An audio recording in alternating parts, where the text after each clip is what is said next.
hogaamiyaasha siyaasadda ee Soomaalida ayaa wadajir uga qayb galay maanta kulanka dhamaystirka hanaanka doorashooyinka Soomaaliya. waa kulan si weyn loo sugayay dadka Soomaaliyeedna ay u dhagtaagayeen natiijada soo bixitaankiisa waxa ka soo bixi doona.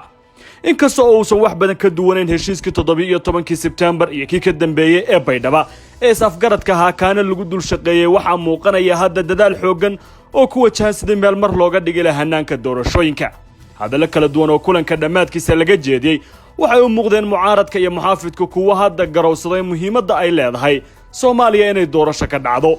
madaxweynayaashii hore ee dawladda federaalka ee Soomaaliya oo madasha ka hadlay waxa ay bogaadiyeen heshiiska la gaaray waxa ay muujiyeen niyad sami inkastoo oo qaarkood ay u muuqdeen in hadalladoodu ay ahayeen kuwa siyaasadda u meel dhiganaya haddana waxa ay muujiyeen loo baahan yahay cafis in laga muujiyo dhammaan waxyaabihii kala duwanaa ee la soo maray si hore doorashada loogu socodsiiyo. madaxweynaha ay bilaha loolamayeen Mohamed Abdullahi Farmaajo mucaaradkiisu isagu waxa uu aqbalay soo dhaweeyay cafiska la fidiyay. dawlad goboleedyada waxa uu sheegay in ra'iisul wasaarahaba in dadaal wanaagsan ay muujiyeen heshiisna la gaaray. ka sokow arrimaha dhinacyada ee khudbadda laga jeediyay iyo warmurtiyeedka wadajirka ee soo baxay dhinacyaduna saxiixeen hadda waxa laga hadlayaa waa nooca fulinta goorma ayaa lagu dhaqaaqi doonaa. inkasta oo maalmaha qaarkood jadwalka lagu qoray haddana muddada 60 cisha ee doorashada lagu sheegay in ku soo dhamaanayso ma aha ayay leeyihiin dadka siyaasadda falanqeeya mid si fudud ku gaari karta. ugu yaraan 90 maalmood ayaa la saadaalinayaa in doorashooyinka baarlamaanka labada aqal iyo tan madaxweynuhuba ay ku dhici karto ugu yaraan.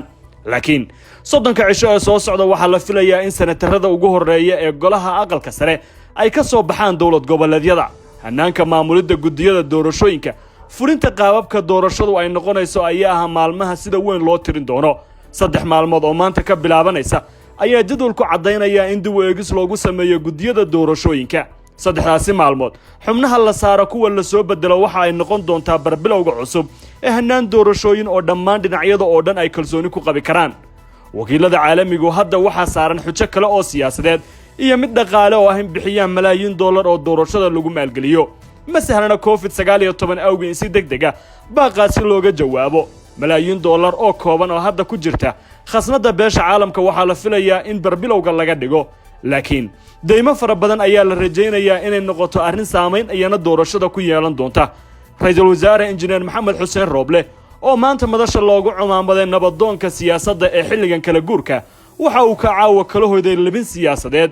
laakiin labintaasi waxa uu muuqdaa mid uu sii xajisan doono maalmaha soo socda haddii uu la yimaado dhexdhexaadnimo ay dhammaan dhinacyadu ku qabi karaan.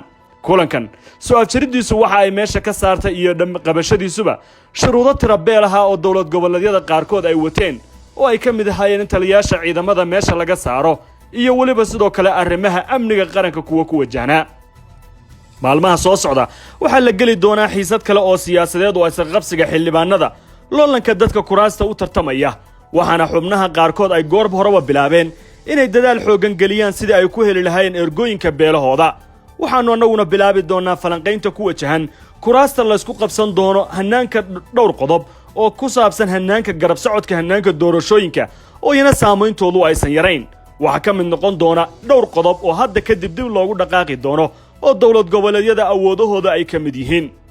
shirkadda Xaj Alison Export ee ku taal dalka India waxay ku soo dejinaysaa sonkorta, bariiska iyo galleyda, dharka, isbarbaarka bajaajyada, dawooyinka. wixii faahfaahin kala xiriir nambarada shaashada kaaga muuqda.